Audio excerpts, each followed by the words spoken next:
episode 155 of Late Night Linux, recorded on the 6th of December 2021. I'm Joe, and with me are Phelim, Story, Graham, hello, and Will. Hello. So we're going to start with first impressions, and it's Garuda Linux. This is a rolling release distro based on Arch Linux. And spoiler, I think it's great. It is a version of Arch that has something for everyone, whether you want a nice, boring XFCE desktop or, quite frankly, one of the most ridiculous implementations of KDE that I've ever seen. Phelim, you didn't realize that there was also a boring one, so you only tried the ridiculous one. What did you think of it? I thought it was lovely. It was a bit slow on my VM, and yes, okay, it was in a VM, and I do apologize to the developers, yada yada, but I'm not going to try these things out on a machine. I don't have a haunted laptop like Will, so I have to make do. And yes, it ran. It was a little bit on the slow side, and I don't know whether that was just down to maybe a graphics issue or what. I'm not sure. But the thing is, it's one of the very first distros I've ever seen that has, right out the bat, adapted to the graphics size of the window by just drag and drop, and then rebuilt the image and was at that resolution, whatever it happened to be. Most of the time you have to install the VDA agent and things like that. And I thought the installer was actually really nice the way it went through. It was really well done. What about the wobbly windows? Did you get to see that? Oh, no, I don't think I did, actually. Or maybe I just didn't wobble my windows enough. Maybe. I didn't notice.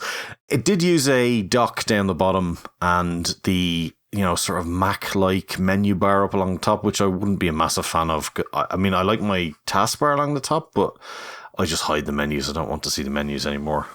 The only thing probably would have annoyed me a little bit was that there was a 30 gig minimum file size for the installer. And I didn't know that at the start, and I had a 20 gig as my usual VM size. I did exactly the same. Me too. The thing is, though, right, there's a nice step-through installer of, get to pick apps in various groupings. It's probably about the best I've seen of anyone where, like if you think back to the Debian days where you've got like these huge lists of like multimedia and there's like 5,000 applications in there. But this was really well done. But when all the selection was done that I had chosen, I had 18 gigabytes free. It's like, well, why did you force me to reinstall this to get a 29 point whatever it was hard drive? So I just thought that was weird. It's like, well, I can always run out of space, but don't force me to have a massive load of free space at the end when I didn't need it. Yeah, I thought that startup was really good to begin with anyway. After about the 7th or 8th page of apps, I thought, maybe this isn't such a good idea. I really wish they'd have just let you choose a category, from the beginning, from like a central hierarchical menu system. I want to, choose multimedia apps and developer tools. But yeah, it was really nice to show you, if you're a beginner to these kind of things, what you can install. Because, you could select everything and just occupy yourself for another year of lockdown. Yeah. So there are loads of different versions of it. The main one, seemingly, is Garuda KDE Dragonized. Oh, so the one I used was the actual main one. Right, fair enough. I believe so, yeah. And Dragonized is spelled with 460 in it because it's leet speak. And they have a icon that every time I saw it on screen, all I could hear was this like, like that like fade off into the background reverbed eagle sound. Yeah. And every time I saw it, I just was like, oh yeah, that's cool. Well, that's their logo, isn't it? So you've got that one. There's a GNOME version which looked pretty stock from the screenshots. Will, you tried that one out. Was it stock? Yes, it was pretty stock. There were a few apps that were rebranded with their own sort of skins over the top, like Firefox, for example, although you do have the option to install stock Firefox if you want to. It had GNOME software in there. It had all of the other usual apps, although it did have a different terminal emulator, but it was all very, very usable. And I'm glad that a distro like this exists. It was kind of fun for a little while. It looked a bit wacky, but I think that's just me being old. But it worked, it installed easily, and yeah, I quite liked it. Yeah, I went for the XFCE edition, obviously. Oh, wow, what a surprise. Well, first I did anyway. I tried some other ones as well, but that was just a very straightforward, well-configured XFCE, I found. A few little differences here and there. Like it had a wallpaper? Well, yeah, obviously. And the archive manager wasn't in Grandpa. It was something else that just didn't seem to work very well at all, so I wasn't very happy with that. But on the whole, it was just a pretty straightforward Arch with XFCE experience. You can get that with EndeavourOS, which I still do like, but I also quite liked what Garuda had done with this. And then there's LXQt and some tiling window manager ones and Wayfire and just all sorts. There's a Mate edition. There's a boring KDE one, which I think would have suited you better, probably, Phelim. That's an outrageous sort of scurrilous attack on my character there, but probably. They call it Linux bare bones, and it is just a fairly stock plasma, from what I can see, without any of the wobbly windows and great graphics and, you know, stylized graphics, whatever you want to call it. But, you know, looking at this, it made me think that Arch itself isn't really a distro. It's more just a toolbox, a box of Lego that you create a distro out of. And Graham, you can probably tell us more about that because you're used to running Arch quite a lot. Garuda enables you to have quite a few different Arch experiences. And I think there is something for everyone here.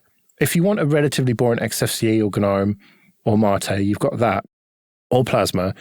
But I think the main version would be absolutely perfect for that 14-year-old who has like the RGB keyboard, is into gaming, because you've got the NVIDIA graphics out of the box support if you want them.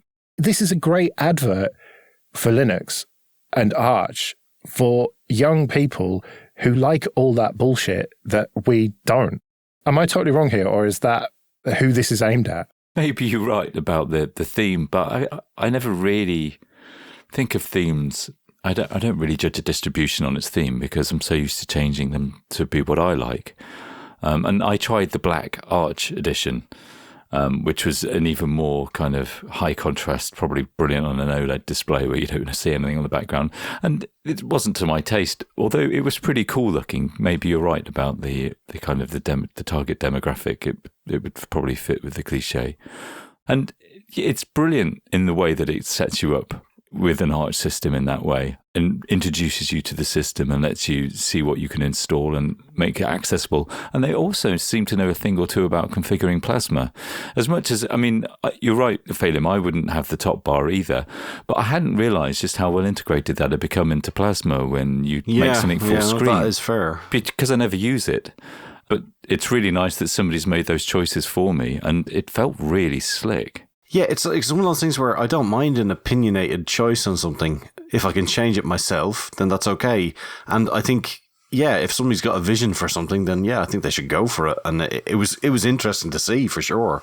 And I also tried using the app image Garuda installer to download the ISO first, but I'm guessing in the back end it's kind of downloading the torrent of the ISO, and it was just too slow. I had no control over, you know, boosting the upload or download speeds or trying to get more peers, and so I downloaded. It did take me a while to download the 6 gig ISO for installing on my network connection, but even then there was only kind of 2 seeders, I think, for the Black Arch edition.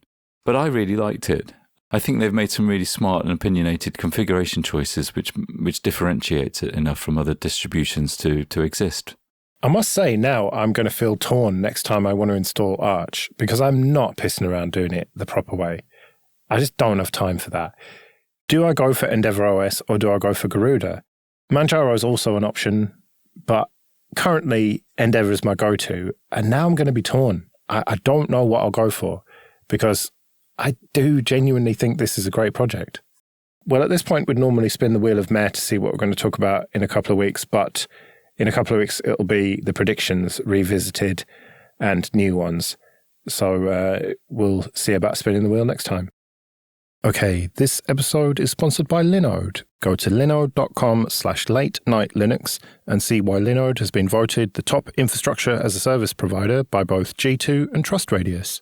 From their award-winning support offered 24/7 365 to every level of user, to ease of use and setup, it's clear why developers have been trusting Linode for projects both big and small since 2003. Deploy your entire application stack with Linode's one-click app marketplace, or build it all from scratch and manage everything yourself with supported centralized tools like Terraform. Linode offers great price-to-performance value for all compute instances, including GPUs, as well as block storage, Kubernetes, and their upcoming bare metal release. Linode makes cloud computing fast, simple, and affordable, allowing you to focus on your projects, not your infrastructure.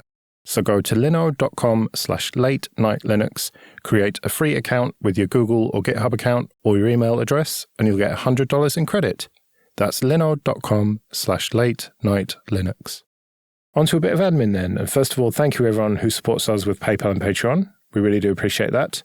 You can go to latenightlinux.com/support if you want to join those people. And remember, for $5 or more per month on Patreon, you can get an advert-free RSS feed. And if you want to get in contact, latenightlinux.com/contact. Let's do some feedback then. The first one is from Pablo. Earlier this year, I signed up for Hack the Box and started to learn some hacking skills. Have any of you ever used Hack the Box type services or taken part in hacking competitions?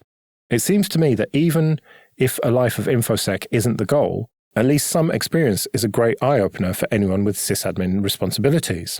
Perhaps for a future episode, instead of trying a distro or application, you could all attempt the same Linux-based Hack the Box or Try Hack Me challenge and compare notes on who was most successful. P.S. Any hacking anecdotes? I think the statute of limitations has passed on me revealing that I was the one bypassing the Windows 95 lockdown software on the sixth form common room PC so we could all play games during lunch. So, yeah, any of you ever been tempted to get into this sort of thing? Not even remotely. Well, that's the way you do it normally, isn't it?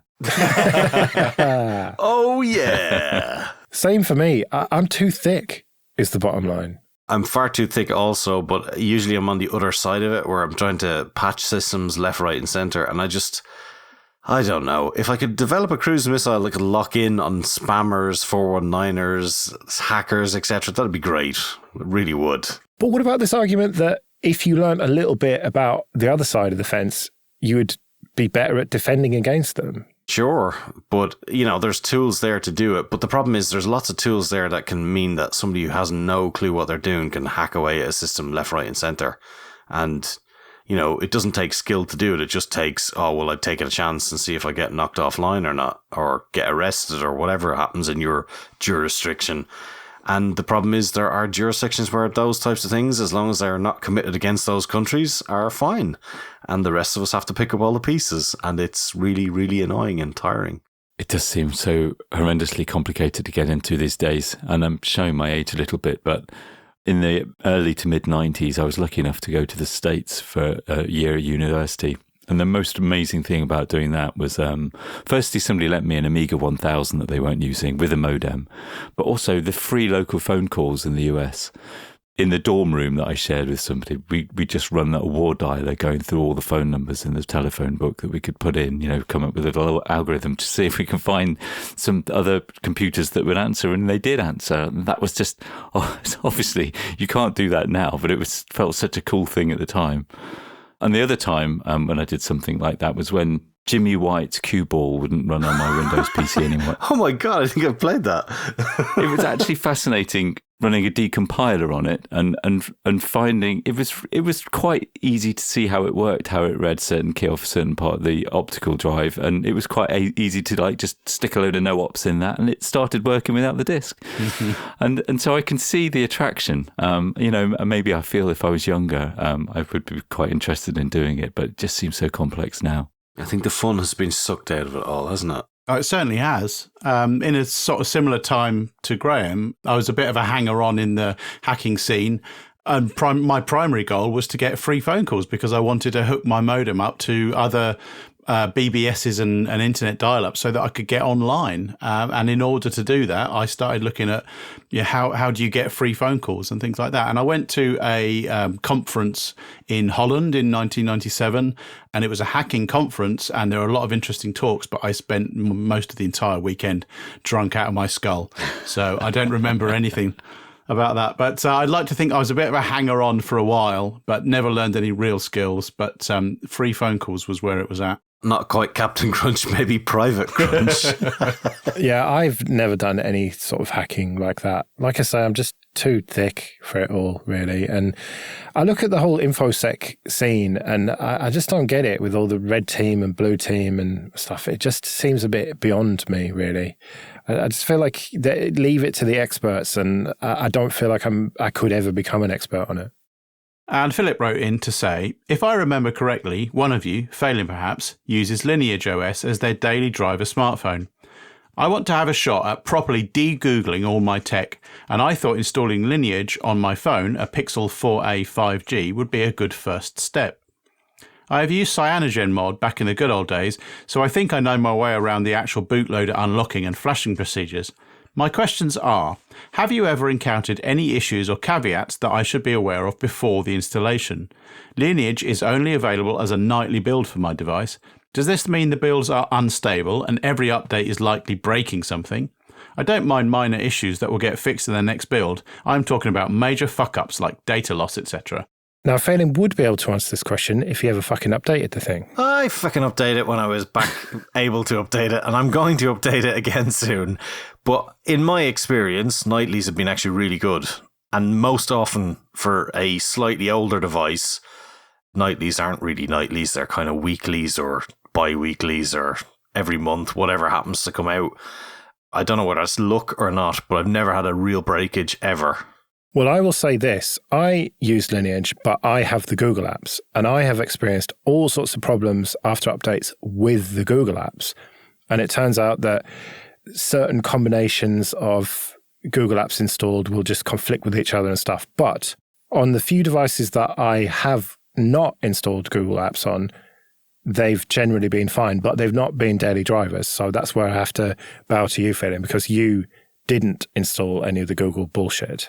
No, I don't. And to be honest, I'm kind of happy with what I have. I mean, I wouldn't necessarily recommend my phone setup for everyone, but I mean, if you've never really got into the whole, every app for every fucking thing, it's so ridiculous. I don't understand why my local gardening centre needs to have a phone app. Like, what is going on there?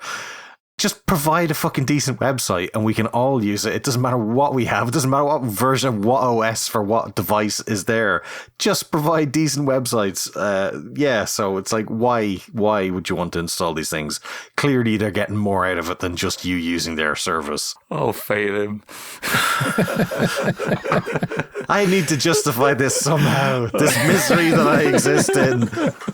So, Graham, you have used Lineage a fair bit, haven't you? Have you ever actually daily driven it, as they say? Yeah, I did. It was a couple of years ago, actually, probably about 4 years ago. And I used to use CyanogenMod before that. And one thing that I was going to say was I did use the nightly builds, but I would use them, I would delay it by about a week and try and track what had changed. So that I didn't like using the very latest nightly build without a few people commenting on the forums on how it operated. And I'd usually choose like a release and stay with it for a few weeks. So the Arch method then. Yeah. That happens when you have a new phone, but I think if you've got something like he does, or even the OnePlus 3T like I have, about a week is the newest one that you'll get. Well, my wife has the 3T, and she has got a more modern version of Android. She's got the one that's based on Android 11. And I'm still on 10. And so I see these updates come, but they're just not available because I need to upgrade and it's just a pain in the ass. And so I'm massively behind. And it's again, that's on my list of shit to do. But she gets updates every week and she's got Google apps, minimal apps. She's very much like you, Phelim. She prefers websites. Yeah, I mean, that's what you want. And she only installs an app if she absolutely needs it.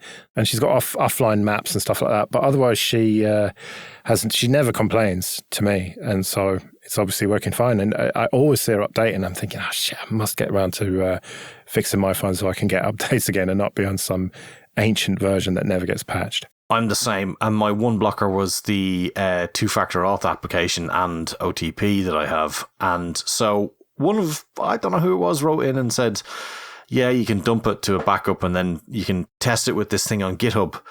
And I tried it out. It didn't work initially, made a patch and a pull request and got the right version of the library and I was able to export all my stuff. So my one blocker is gone. So I should have it's just laziness now at this point. Yeah, same with me. It's having not enough time to deal with it, but I'm going to set aside time and do it soon because... Yeah, same. Yeah. It's time. It's very much time. Okay, this episode is sponsored by CBT Nuggets, training for IT professionals or anyone looking to build IT skills. Go to cbtnuggets.com/late-night-Linux and sign up for a 7-day free trial. The on-demand virtual labs mean you can build practical experience with the commands, config, scripts, and everything you need to get the most out of each course. Another standout feature is the accountability coaching service, available to all learners with a subscription, which gives you access to a real person who will help you craft a personalized learning plan and set goals, and will check in with you to keep you accountable. So start your free 7-day trial today at cbtnuggets.com/late-night-linux. It includes unlimited access to all course materials, including virtual labs. That's cbtnuggets.com/late-night-linux.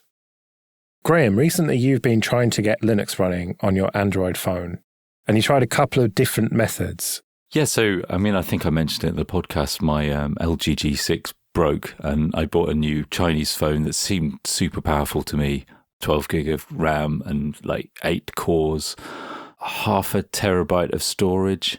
Phenomenal specs, really, from what I'm used to, especially as ARM seems to be becoming a well-established kind of platform for computing.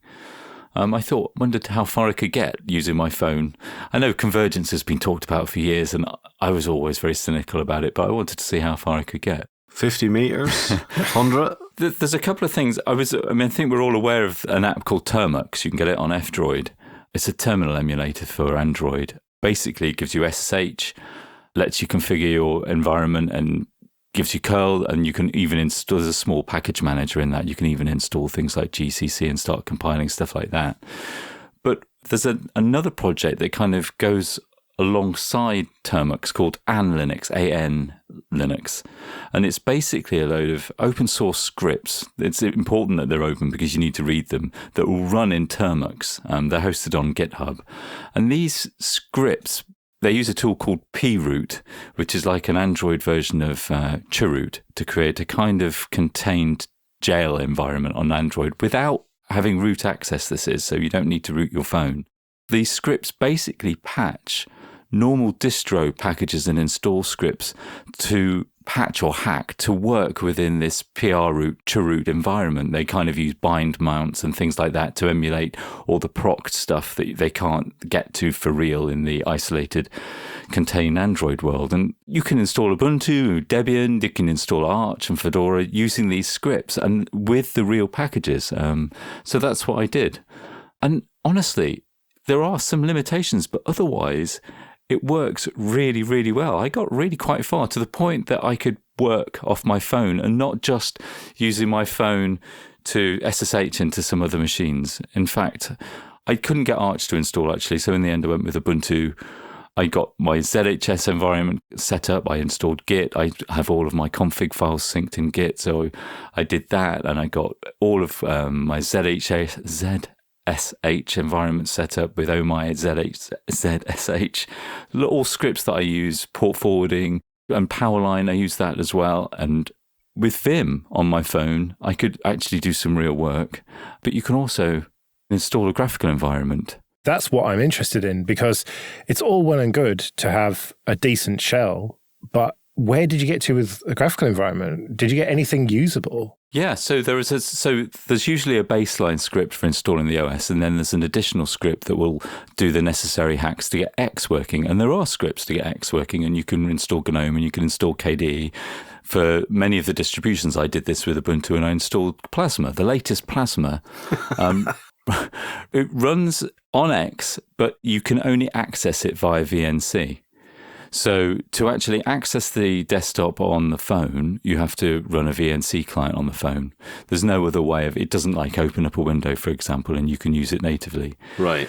But that works really well within the limitations of the kind of phone form factor. I used a tablet, so I used normal SSH port forwarding in the same session to port forward the 5901, whatever the port was for VNC, and was able to access the full screen desktop environment on a tablet. And it worked not natively as you expect, but just like it would be if you were accessing VNC off a normal desktop machine. I was able to install Firefox with plugins. I was able to do all the things, but I was building packages on my phone with ARM inside Ubuntu from a VNC desktop session. And in fact, I haven't tried it, but apparently many phones with a USB-C, you can connect to a monitor and then have the VNC session running natively on the phone. And it does perform a little bit better that way. Well, yeah, surely you're going to have less latency and stuff if it's just within the phone. Yeah. And I did try it, but I've got a keyboard with a mouse on it, Bluetooth, to be able to connect to my phone. But I can't work on this tiny little screen with the desktop. It's not so bad with the editor or the command line, but that's why I had to get it onto a tablet to work. And really just any tablet that supports VNC. So that's just any Android or iOS tablet more or less will do that. Yeah. And so I was basically in this situation where I had this tablet, everything kind of building and running on my phone and the keyboard in front of it, a really portable system. And I didn't actually have access to a laptop. I was able to do some proper work on an Android phone within this Linux environment. And it worked really well. So I'm really surprised at how well it worked. So what you're saying is convergence really is a good idea? I think it could be. I mean, it obviously depends on what you do. But with these phones with such capacity and so much performance now, certainly there's a lot of things that I do that could be done on a phone. It's the screen, I think, that's the biggest problem. Because if you're going to carry a screen or a tablet, you're not far off carrying a laptop. But if I could plug it into a screen somewhere else in a hotel room or something, or Chromecast it with a VNC session, I could see that actually being really useful. It's funny, I found Linux on the Play Store, and it says, this application will allow you to run Linux on Android by using Termux and proot technology. You can even run SSH and XFCE for desktop environment, 3 exclamation marks. Oh, for God's sake. I'm sold. Yeah, and what surprises me is that the scripts that are using bind mounts and all that kind of stuff to kind of hack those the normal distributions into running within this constrained environment actually work well enough for a whole OS to work. And I didn't hit many limitations unless you're actually using things that are expecting certain kind of system level stuff. You don't kind of hit those boundaries for normal kind of user space things. And you're used to Android being limited, but then you're running full fat Firefox on a desktop environment where you can install your own plugins. Or I think I did try YouTube playback and it worked, but it was a bit performance or acceleration constrained when I tried that.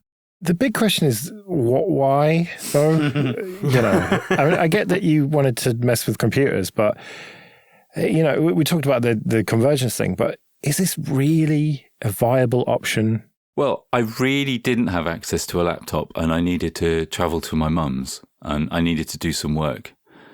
And I thought I'd try and see how far I could get on my phone. And I was able to work that way. I was able to join meetings natively in Meet on the phone, and I was able to edit documents and do my normal kind of job from the phone. But can't you do all of that in Android anyway? By installing the Meet app and the Google Drive and Docs app? And Termux gets a lot of the way, but I need Git. And the way that I work, I need Vim. And it was also useful sometimes to have... using this, I reviewed some Git commits in GitHub. And I used the browser in the VNC session because it was the only one that could work and allow me to make suggestions. I couldn't get that to work on the Android native browsers. I thought there was a GitHub app that was quite good these days. Yeah, I didn't try that. Yeah, fuck the easy way. Well, but it was the way that I was used to working and the way that I knew would work with my SSH keys. I didn't have to learn anything else. I mean, obviously there's the overhead of getting this installed, but it was, yeah, you're right, but it was really close to being useful. Linux, so close to being useful. Right, well, we'd better get out of here then. We'll be back next week when it'll be the year in review. We'll be looking back at the news and trends from the last 12 months. It seems like only yesterday that it was New Year's Day, so I'm not looking forward to putting that together. But then I am. Maybe it'll remind me that I have actually lived over the last 12 months. But anyway, until then, I've been Joe. I've been Phelan. I've been Graham. And I've been Will. See you later.